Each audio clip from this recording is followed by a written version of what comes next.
ધ્વનિને સફેદ રંગ સાથે હું કનેક્ટ કરીશ, કારણ કે સફેદ રંગમાં બધા જ રંગ આવી જાય છે પણ તમને ક્યારે દેખાતા નથી, પણ સફેદમાં બધા જ રંગ છે. તો ગ્રે, ગ્રે વાલા શેડ. હા.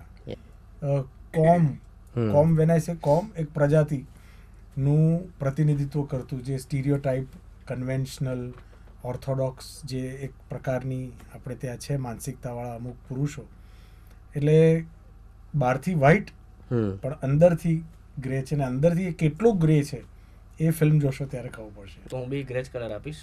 ઓકે. કેમ કે એક 35 વર્ષનો જે યંગ છોકરો હોય છે અને પછી મેરેજ કરવા નીકળે છે, અને પછી મેરેજમાં જે ઇસ્યુ આવે છે કે ભાઈ આવું નહીં આવું જ ચાલશે, સામેવાળું કેરેક્ટર જે છે એમને આવીને આવી રીતે રહેવું જ પડશે, જે એનું હોય છે એટીટ્યુડને એ રીતે અંદરથી સોફ્ટ ને એ રીતે છે, એવું એ નથી, પણ કેવું કે મિક્સિંગ જે કહેવાય ને એ રીતે.